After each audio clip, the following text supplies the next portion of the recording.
નમસ્કાર વિદ્યાર્થી મિત્રો,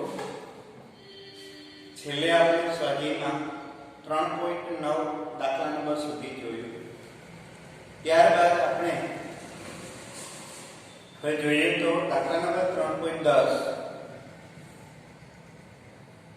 એમની રકમ આ રીતની છે: કોઈ એક ખેલાડી 29.4 મીટર પર સેકન્ડની પ્રારંભિક ઝડપથી એક દડાને ઉર્ધ્વ દિશામાં ફેંકે છે. એટલે અહીંયા દાખલા નંબર 3.10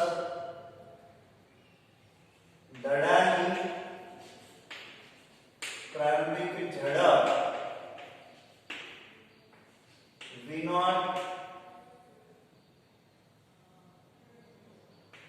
29.4 મીટર પર સેકન્ડ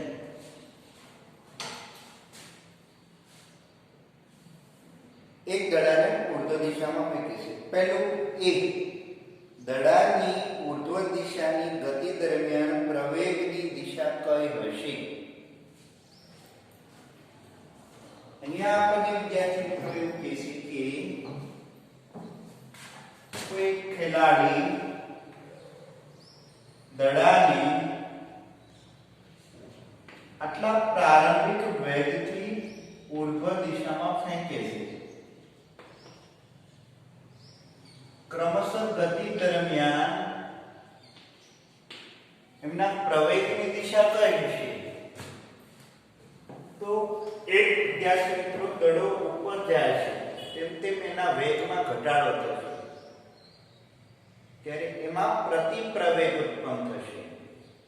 અને આ પ્રતિપ્રવેગ એટલે ગુરુત્વ પ્રવેગ જેટલો જ પ્રતિપ્રવેગ ઉત્પન્ન થશે.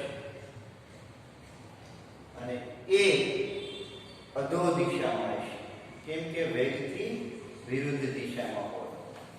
તો પહેલું એ દડાની ઉર્ધ્વ ગતિ દરમિયાન જેમાં પ્રતિપ્રવેગ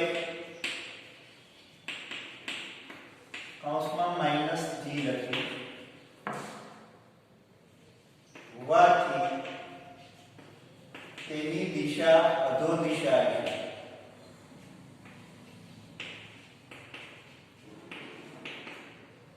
અને એનું મૂલ્ય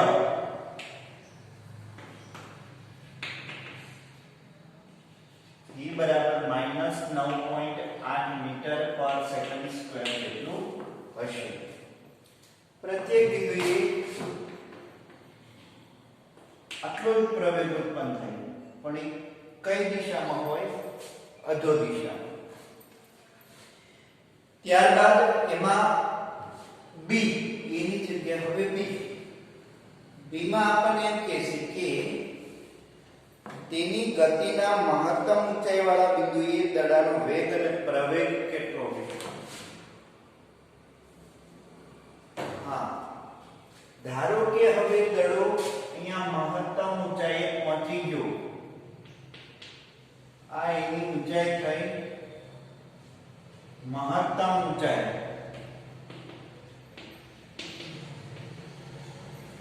હવેથી દડો ઉપર જશે નહીં, ત્યારે એનો વેગ શું થઈ જાય? કે મહત્તમ ઊંચાઈ પહોંચે ત્યારે ક્ષણિક પૂરતો સ્થિર થઈ જાય, એટલે એનો વેગ શૂન્ય થઈ જાય. વેગ શૂન્ય, પણ પ્રવેગ શૂન્ય ના થાય, કેમ કે એની આગળ સૂક્ષ્મ સમયનો વેગ શૂન્ય નહોતો. કે સૂક્ષ્મ સમયગાળામાં એના વેગમાં ફેરફાર થયો, કંઈક વેગમાંથી શૂન્ય થયું, એટલે એનો પ્રવેગ શૂન્ય હોય નહીં. પ્રવેગ કેટલો હોય? તો કે ગુરુત્વ પ્રવેગ g જેટલો હોય. તો b માં લખીએ મહત્તમ ઊંચાઈ એ વેગ શૂન્ય અને પ્રવેગ v બરાબર -9.8 મીટર પર સેકન્ડ સ્ક્વેર અધો દિશામાં હશે, પ્રવેગ શૂન્ય હોય નહીં. ત્યારબાદ આપણને એમાં સી એ કહે છે કે દડાની મહત્તમ ઊંચાઈ વાળા બિંદુએ સ્થાન x બરાબર 0 મીટર અને t બરાબર 0 સેકન્ડ તથા શિરોલંબ નીચે તરફની દિશાને જો ધન x દિશા ગણવામાં આવે તો આ પસંદગીના સંદર્ભમાં દડાની ઉર્ધ્વ દિશાની ગતિ અને અધો દિશાની ગતિ માટેના સ્થાન વેગ અને પ્રવેગના ચિહ્નો દર્શાવો. સ્થાન વેગ અને પ્રવેગના ચિહ્નો દર્શાવો. અહીંયા આપણને એમ કહે છે કે વિદ્યાર્થી મિત્રો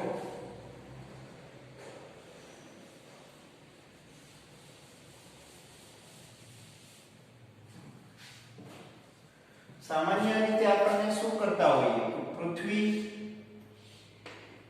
અહીંયા x બરાબર 0 ગણીએ અને ઉપરના દિશાના ધન x અથવા ધન y ગણીએ, આ ઋણ y ગણીએ. ઉપર તરફની ગતિ દરમિયાન સ્થાનાંતર ધન થતું હોય, નીચે તરફની ગતિ દરમિયાન સ્થાનાંતર ઋણ થતું હોય. આવું આપણે પહેલા વિચારીએ છીએ. અહીંયા આપણે કંઈક ઉલટું કીધું છે કે ઉપરની દિશા અહીંયા y બરાબર 0 લઈએ, ઉપર ઋણ લઈએ અને નીચે ધન લઈએ. મહત્તમ ઊંચાઈએ આપણને એવું કીધું છે કે ત્યાં x બરાબર 0 લઈ લો અને ત્યાંથી નીચેના અંતર ધન x અને ઉપરના ઋણ x એ ગણવાના થશે. તો અહીંયા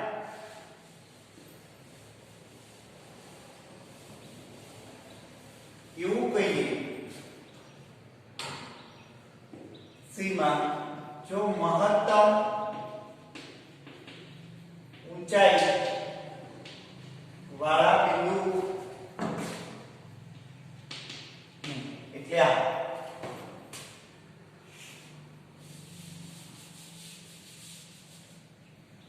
આ મહત્તમ ઊંચાઈ વાળું બિંદુ થયું.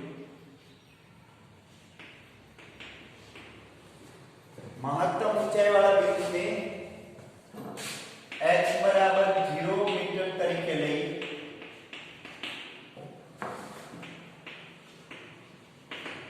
ત્યારે બે દિશા આપે, ઉર્ધ્વ દિશામાં ગતિ કરે અને શિરોલંબ ગતિ કરે.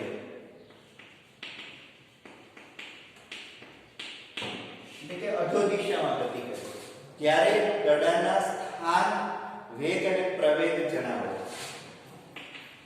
સ્થાન વેગ અને પ્રવેગ જણાવો. અહીંયા સ્થાન વેગ અને પ્રવેગ જણાવો. વિદ્યાર્થીઓ તો સ્થાનમાં શું થશે? જો ઉર્ધ્વ દિશામાં ગતિ કરશે વિદ્યાર્થી મિત્રો, શિરોબિંદુથી જો એ ઉર્ધ્વ દિશામાં ગતિ કરશે તો ઋણ સ્થાનાંતર કેવું થશે? ઋણ x ઋણ. વેગ કેવો થશે? તો કે વેગ ધન થશે. શા માટે? ઉપર તરફ ગતિ કરે છે, ઉર્ધ્વ દિશામાં ગતિ કરે એટલે ઋણ નિશાની હોય છે, પણ એમાં વેગમાં ઘટાડો થાય છે એટલે વેગ ઋણ મળશે. અને પ્રવેગ તો પ્રતિપ્રવેગ ઉત્પન્ન થાય છે એટલે પ્રતિપ્રવેગ ઉત્પન્ન થાય તો એની નિશાની -3 હોય, પણ એ ઉપર તરફ હોય છે એટલે અહીંયા -3 કરીએ તો એ થઈ જાય પ્લસ જી, એટલે પ્રવેગ ધન મળશે. પ્રવેગની દિશા કેવી મળશે? ધન. હવે શિરોલંબ ગતિ કરે ત્યારે જોઈએ વિદ્યાર્થી મિત્રો. શિરોલંબમાં શું થશે? તો કે સ્થાન પ્લસ, વેગ કેવા થશે? તો વેગે ધન, અને પ્રવેગ કેવો થશે? કે પ્રવેગની દિશા નીચે તરફ, તો એ પણ ધન. તો આવી રીતે આપણે એની નિશાની તરફ વ્યાખ્યાયિત કરી શકીએ. તો એમાં સી આ રીતનું આપણે હતું. ત્યારબાદ ડી આપણે કીધું છે કે દડો કેટલી મહત્તમ ઊંચાઈએ પહોંચે છે અને કેટલા સમય બાદ ખેલાડીના હાથમાં પાછો આવશે. હવે આપણે જોઈએ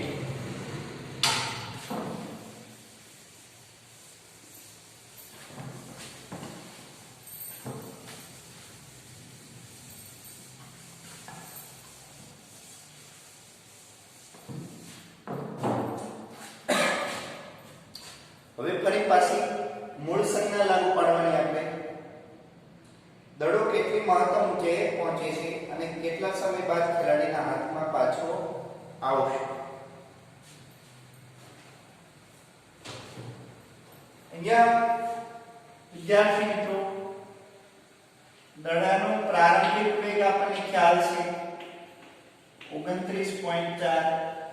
ધારો કે મહત્તમ ઊંચાઈએ પહોંચ્યો s, ત્યારે એનો અંતિમ વેગ 0 છે. તો ધારો કે અહીંયા d દડો મહત્તમ ઊંચાઈ h સુધી પહોંચે ત્યારે તેનો અંતિમ વેગ 0 હોય. તેનો અંતિમ વેગ 0 હોય તો આપણે આ રીતે લખી શકીએ v² v0²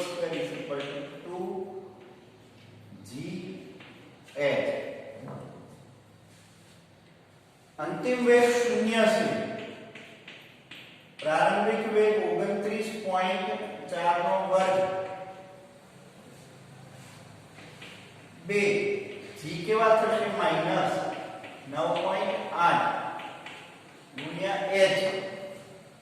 તો h બરાબર 29.4 ભાગ્યા 2 ગુણ્યા 9.8 એટલે 19.6.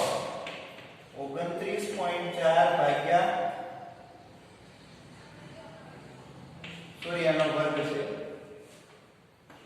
29.4 અને 2 ગુણ્યા 9.8. ઈ જે કઈ મહત્તમ ઊંચાઈ પ્રાપ્ત થશે એ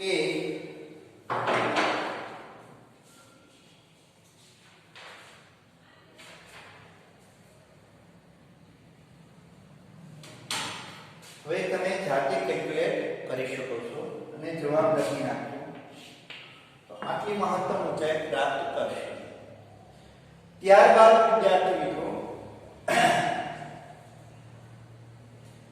મહત્તમ ઊંચાઈ પ્રાપ્ત કરવા માટે લાગતો સમય. તો લાગતો સમય માટે મહત્તમ ઊંચાઈ પ્રાપ્ત કરવા માટે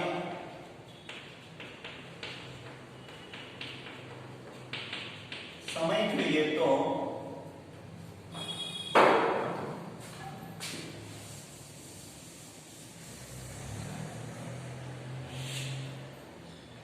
TH બરાબર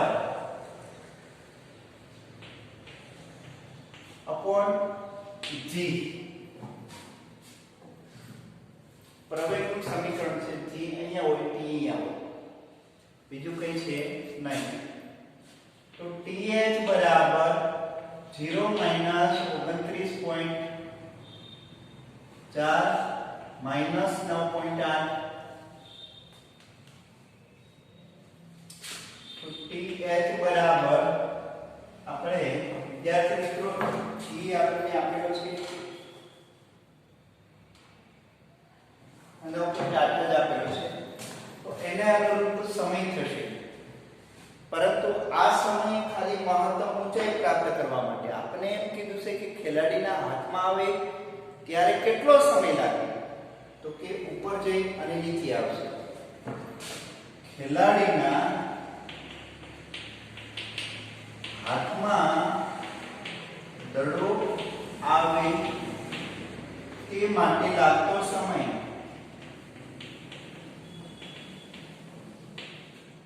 તો એ t બરાબર 2th આ જે જવાબ આવશે એનો જવાબ 2 વડે ગુણીએ એટલે આપણને મળી જશે તો આ હતું ઉદાહરણ 3.10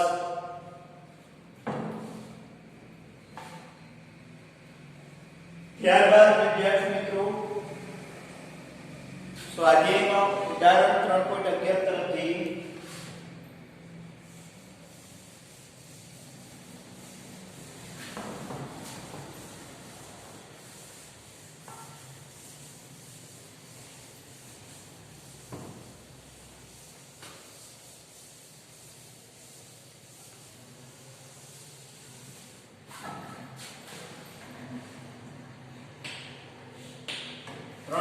તરફ જઈએ તો આ રીતનું આપણે મળે છે નીચે આપેલ કથનો ધ્યાનપૂર્વક વાંચી ઉદાહરણ અને કારણ સહિત તે સાચા છે કે ખોટા છે તે દર્શાવો કણની એક પારિમાણિક ગતિ છે તેમ વિચારો પહેલું એક એ કોઈ એક ક્ષણે તેની ઝડપ શૂન્ય હોવા છતાં તેનો પ્રવેગ અશૂન્ય હોઈ શકે અહીંયા આપણે એમ કીધું છે કે કોઈ એક ક્ષણે કણની ઝડપ શૂન્ય હોવા છતાં તેનો પ્રવેગ શૂન્ય હોઈ શકે તો કે શૂન્ય પ્રવેગ હોઈ શકે છે એમ કીધું છે ઝડપ શૂન્ય હોય તો પ્રવેગ અશૂન્ય ન હોય પ્રવેગ શૂન્ય જ હોય શા માટે કે પ્રવેગ એ ઝડપનો તફાવત સમય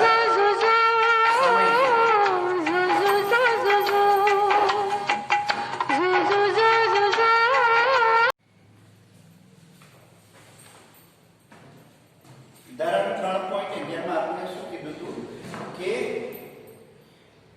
કણનો પ્રવેગ અશૂન્ય હોય અને ઝડપ શૂન્ય હોય તો આ વિધાન ખોટું છે એમાં આ વિધાન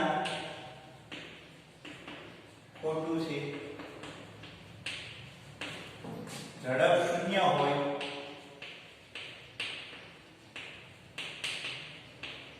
તો કણ ગતિ કરતો નથી આથી પ્રવેગ શૂન્ય હોય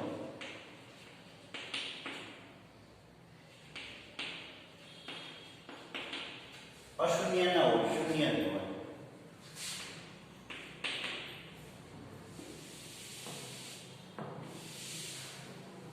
ત્યારબાદ બી આપણે એમ કે ઝડપ શૂન્ય હોવા છતાં તેનો વેગ અશૂન્ય હોઈ શકે ઝડપ શૂન્ય હોવા છતાં તેનો વેગ અશૂન્ય હોઈ શકે તો કે હા આ વિધાન સાચું છે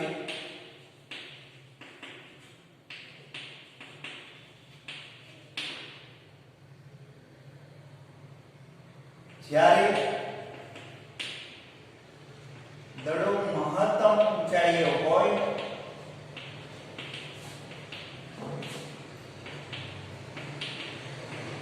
ત્યારે અંતિમ ઝડપ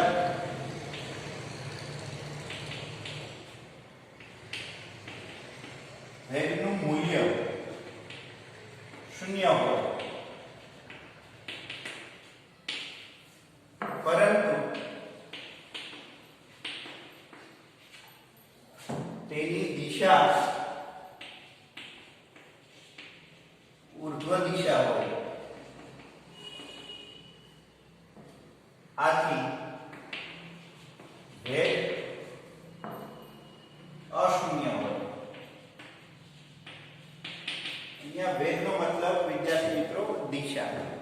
વેગનું મૂલ્ય શૂન્ય હોય પણ વેગની દિશા ઉર્ધ્વ દિશા જ હોય. જો દડો નીચે આવતો હોય અને આપણે પકડી રાખીએ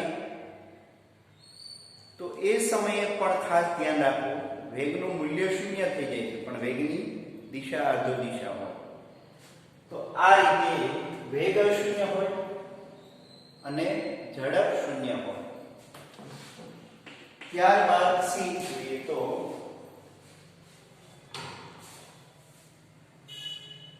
ઝડપ અચળ હોય તો પ્રવેગ હંમેશા શૂન્ય હોય.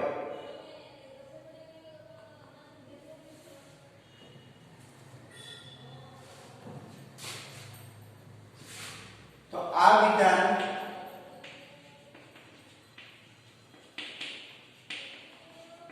ખોટું છે, કારણ કે વિદ્યાર્થી મિત્રો આગળ ઉપર આપણે ચાર ગતિ આવશે. ચાર ગતિ આવશે ત્યારે નિયમિત ઝડપથી ગતિ કરતો પદાર્થ, નિયમિત વર્તુળની ગતિ કરતો પદાર્થ એની ઝડપ અચળ હોય પણ એનો પ્રવેગ કેન્દ્ર તરફ હોય. એને કેન્દ્રગામી પ્રવેગ કહીશું આપણે. શું કહીશું? કેન્દ્રગામી પ્રવેગ. જ્યાં આના પછીના ચેપ્ટરમાં આવે છે. એટલે વિધાન ખોટું છે. ઝડપ અચળ હોય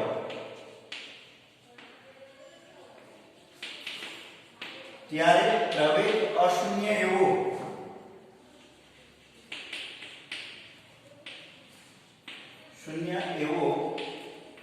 અચળ હોય અને તે કેન્દ્ર તરફ હોય છે.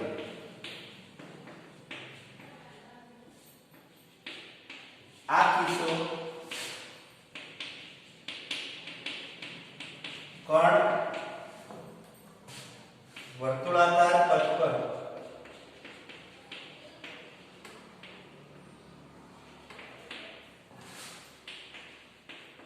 ગતિ કરે ત્યારે અથવા મહત્તમ ઊંચાઈ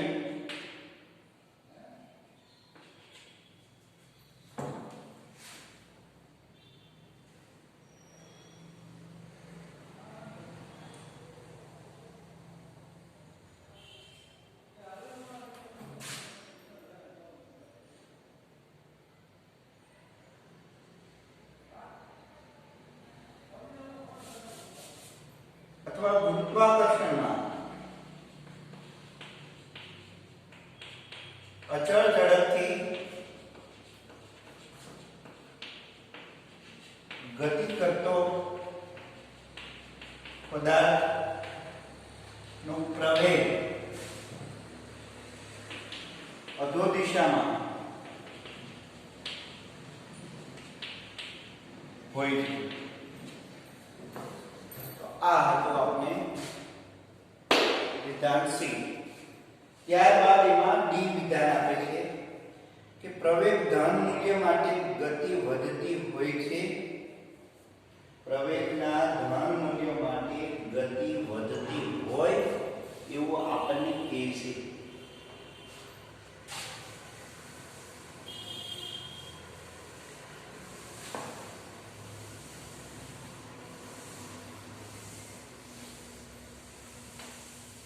તો કે હા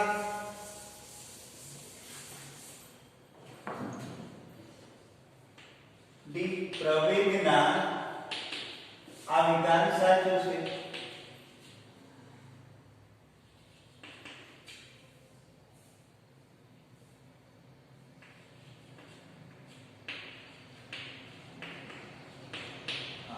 પ્રવેગના ધન મૂલ્ય એટલે કે પ્રવેગની ગતિ કરી. પ્રવેગી ગતિ માટે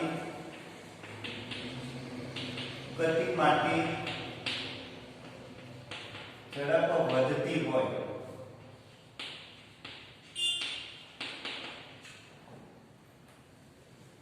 અને પ્રતિ પ્રવેગી ગતિ માટે ઝડપ ઘટતી હોય. તો આ એક ખાસ ધ્યાનમાં રાખો. જે હતું દાખલા નંબર ઉદાહરણ 3.14 3.12 વિદ્યાર્થી મિત્રો, યુનિટ ટેસ્ટ દરેક વિદ્યાર્થીએ જમા કરાવવી ફરજિયાત છે. આથી જે કોઈ વિદ્યાર્થીઓએ જમા ન કરાવી હોય તે યુનિટ ટેસ્ટ જમા કરાવે. ખાસ ધ્યાન રાખજો. ત્યારબાદ 3.12 એના તરફ આપણે જઈએ.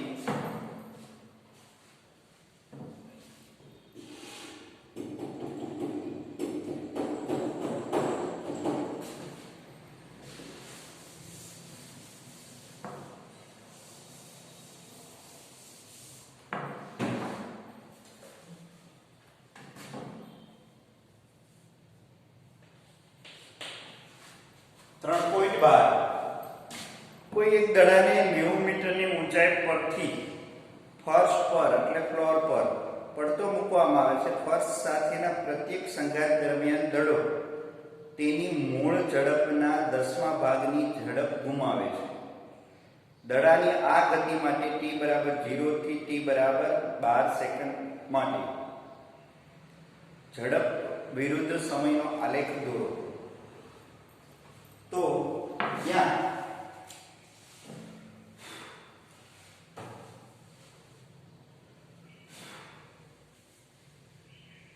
વિદ્યાર્થી મિત્રો આપણે એમ કહીએ કે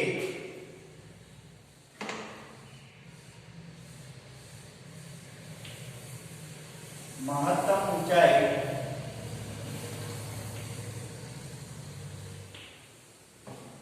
એ આપણે ઊંચાઈ આપેલી છે 90 મીટરની ઊંચાઈ. h = 90 મીટર ઊંચાઈ એથી બોલ મુક્ત પતન પામે છે અને અહીંયા અથડાય ત્યારે એનો વેગ જે કાંઈ હોય એના 10% જેટલો વેગ ગુમાવી અને ફરી પાછો ઉછળે છે અને મહત્તમ ઊંચાઈ પ્રાપ્ત કરે અને ફરી પાછો નીચે જાય અને ફરી પાછો ઉછળે અને નીચે જાય. આવા પ્રકારની ગતિ કરે છે.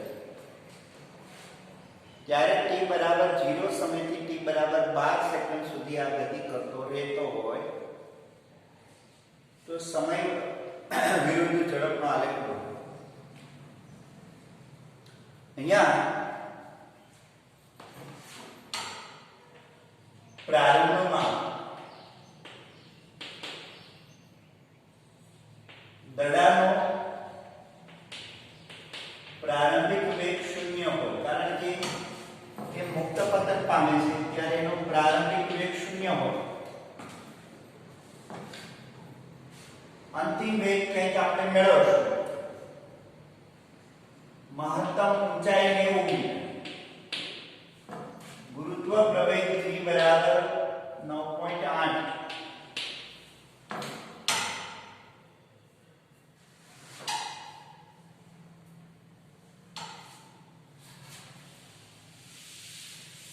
તો દડો જમીનને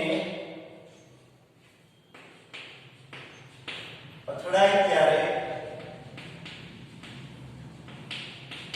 તેનો વેગ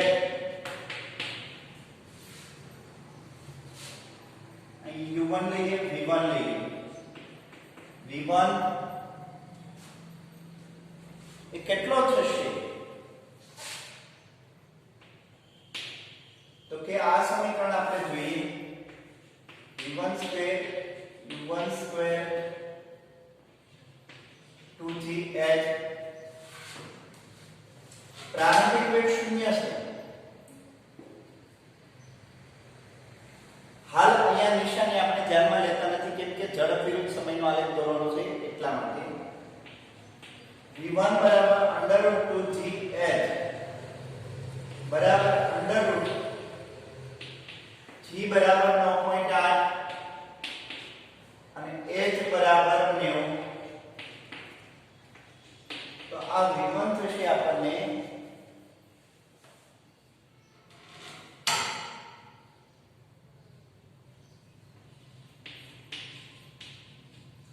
30√2.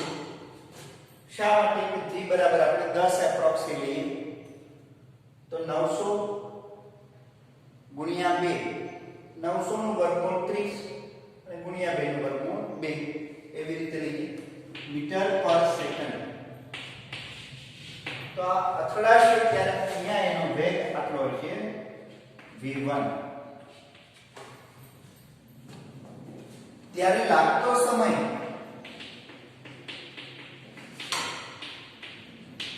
જો સમય નોટ કરીએ તો આ રીતનો મળશે આપણે t1 સમય અંતિમ વેગ માઈનસ પ્રારંભિક વેગ ના છેદમાં g. અંતિમ વેગ આપણને મળશે 30√2 માઈનસ 0 9.8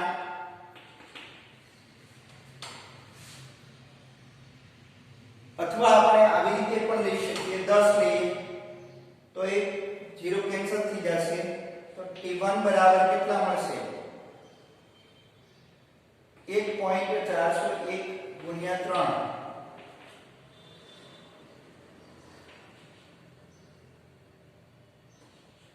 4.23 એપ્રોક્સી સમય આપણને મળશે 24 સમથિંગ છે સેકન્ડ. આ રીતનો આપણને સમય મળશે. વર્ગમૂળ 2 ની કિંમત આપી છે ગુણ્યા અહીંયા 10 લઈએ એપ્રોક્સી પછી 10 લઈ લઈએ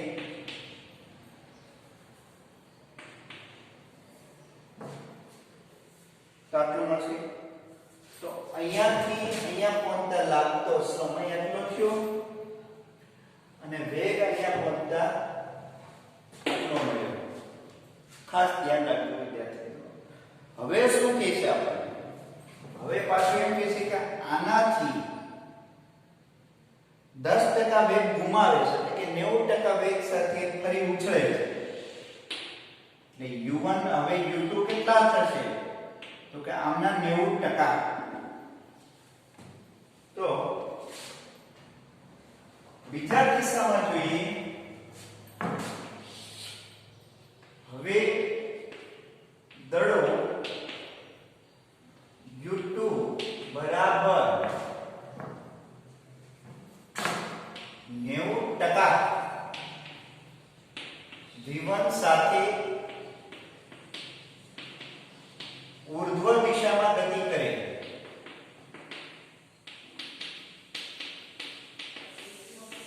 ત્યારે હવે કેટલી મહત્તમ ઊંચાઈએ જશે આ જે મહત્તમ ઊંચાઈ એને h2 કહીએ h1 કે h2 કહીએ.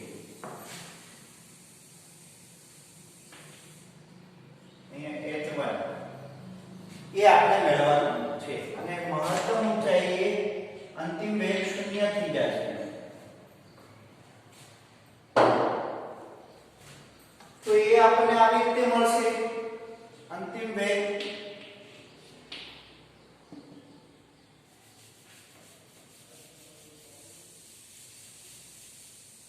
પહેલા આપણે આ મેળવી 90 એટલે 100 ગુણ્યા 30√2 જે એપ્રોક્સી આપણે મળશે 27√2 જેટલું મળશે 9 * 27 અને 2 મીટર જશે એટલે 27√2 જેટલું મળશે. આટલા પ્રારંભિક વેગ સાથે એ હવે ઊર્ધ્વ દિશામાં ગતિ કરશે ત્યારે અંતિમ વેગ માઈનસ પ્રારંભિક વેગનો વર્ગ 2gh2 મેળવી લઈએ આપણે. અંતિમ વેગ 0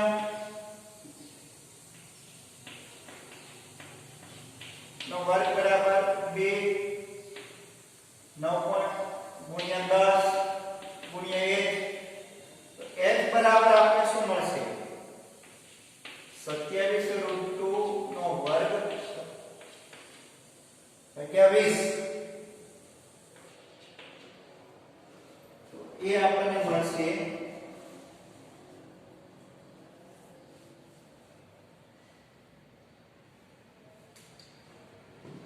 કેલ્ક્યુલેટ પ્રમાણે આપણે જોઈએ તો અહીંયા જોઈએ તો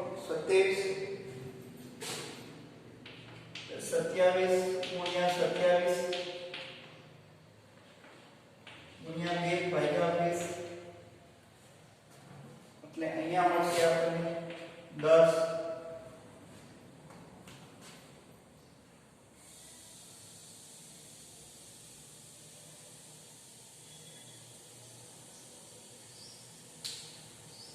એને અનુરૂપ જવાબ લઈએ તો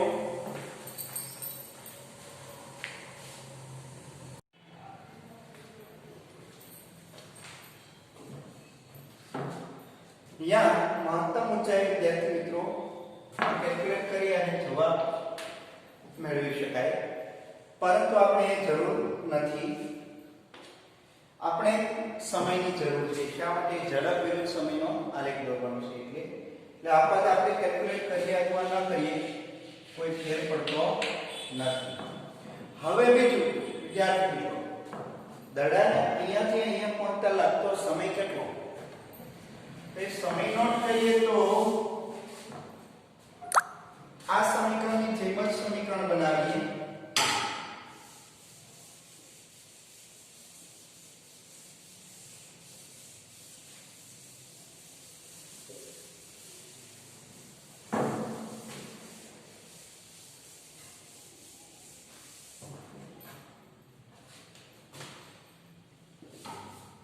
બીજી ઊંચાઈ પ્રાપ્ત કરતા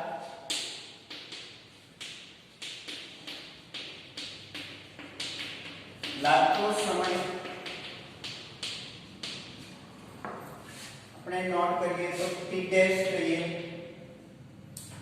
तो ये कई रीते મળશે તો v અંતિમ વેગ માઈનસ પ્રારંભિક વેગ u2 g અંતિમ વેગ અહીંયા કેટલો થશે 0 માઈનસ u2 કેટલા હતા તો કેટલા 27 √2 g minus 10 minus minus cancel कर नाखिए देखिए आपने મળશે કેટલા તો કે 2.7 √2 જે એપ્રોક્સિમેટ મળશે 3.81 સેકન્ડ જેટલા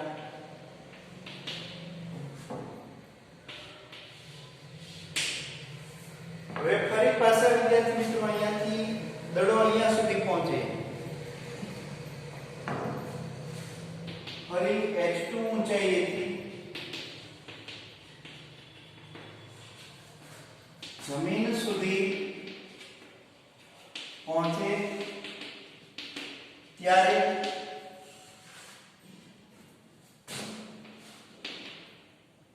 તેને લાગતો સમય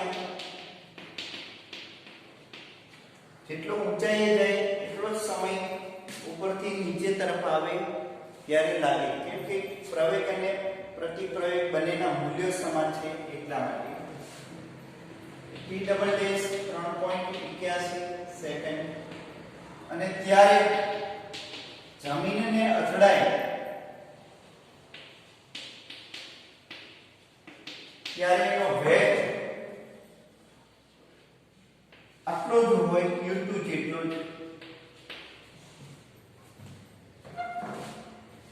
u2 બરાબર 27√3 અને અથડાયા બાદ ફરી પાછો ત્યાંથી ઉપડે ઉછળે ત્યારે એનો વેગ કેટલો થશે કે ત્યારે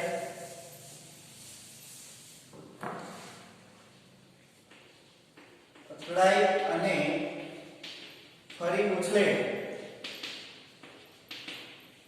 ત્યારે તેનો વેગ u2 u3 27√3 ગુણ્યા 90 ભાગ્યા 100 90% એનો લઈએ તો એ એપ્રોક્સી આપણને મળશે 24√3 મીટર પર સેકન્ડ એટલે હવે અહીંયાથી u3 વેગે ઉછળે એટલે 24√3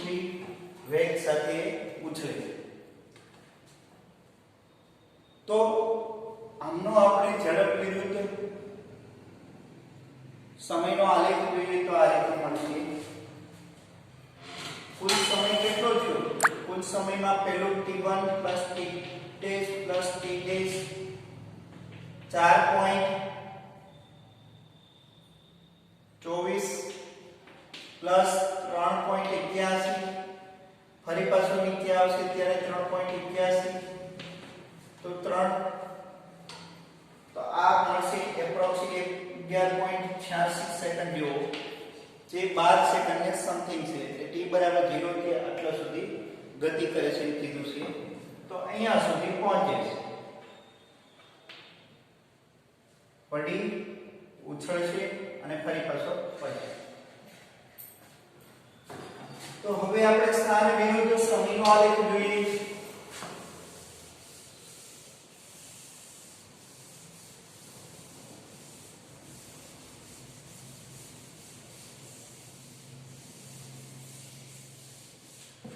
તો એ આલેખમાં આપણે આ રીતે રજૂઆત કરીએ વિદ્યાર્થી મિત્રો આ ઝડપ સ્થાન વિરુદ્ધ નહીં ઝડપ વિરુદ્ધ સમયનો આલેખ છે તો પહેલું તો એક t બરાબર 0 સમયે એની ઝડપ શૂન્ય હતી અહીંયાથી અહીંયા પહોંચતા લાગતો સમય કેટલો મળ્યો 4.24 સેકન્ડે એની ઝડપ હશે √3 પેલું આપણે લખી નાખીએ પ્રારંભિક ઝડપ શૂન્ય હતી t બરાબર 0 સમય ત્યારબાદ u1 30 √2 ત્યારે લાગતો સમય 4.24 સેકન્ડ હવે અહીંયા એ જ સમયે પાછી u2 ઝડપ પ્રાપ્ત કરીએ છીએ એટલે u2 ઝડપ એટલે 24 ઓર 27 √2 ત્યારે t1 એટલો જ થશે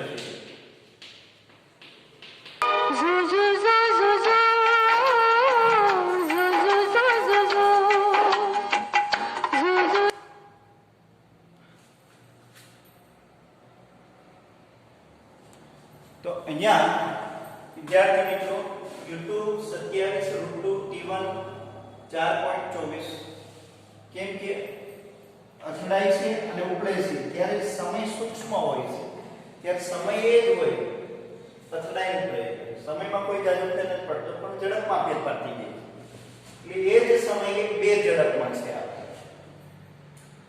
ત્યારબાદ u3 24.2 ત્યારે t2 સમય આપણે મળશે 3.81 અહીંયા અને અંતે ઝડપ કેટલી બને છે ઉપરની ઝડપ 0 ત્યારે લાગતો સમય આટલો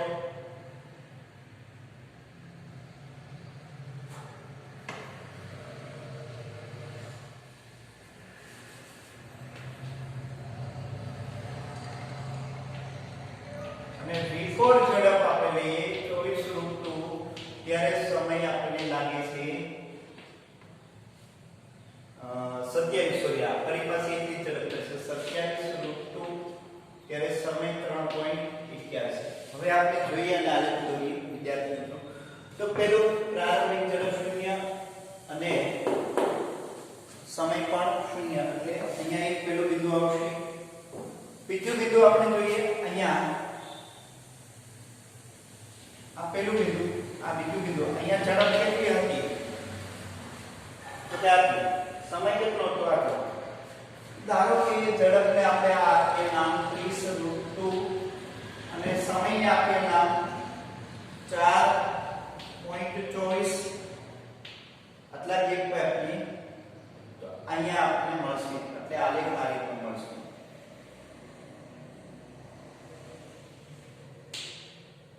ત્યારબાદ એ જ સમયની ઝડપ કેટલી આવી ગઈ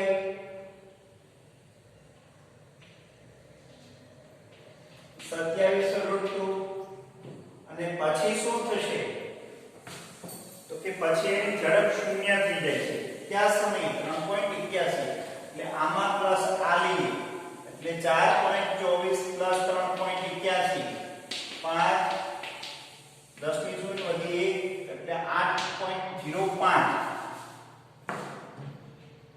અહીંયા લઈ લઈએ 8.05 તો એની ઝડપ થઈ જશે 0. ત્યારબાદ 0 ઝડપ 3.8. ત્યાર પછી શું થશે કે અહીંયા પહોંચી ગયો આ 0 ઝડપ એટલે દડો અહીંયા પહોંચી ગયો. હવે દડો નીચે આવશે ત્યારે કેટલો સમય લાગશે? ત્યારે ફરી પાછો 3.81 સમય લાગશે. એટલે આમાં 3.81 ઉમેરીએ એટલે 11.86 સમથિંગ થશે. એટલે 11.86 એ દડો અહીંયા હશે. ત્યારે એની ઝડપ કેટલી હશે? તો કે ઝડપ એની આટલી જ હશે 27√2. તો અહીંયા 27√2 એ 11.86 એટલે આલેખ આ રીતે મળશે. હવે પછી પાછું શું થશે?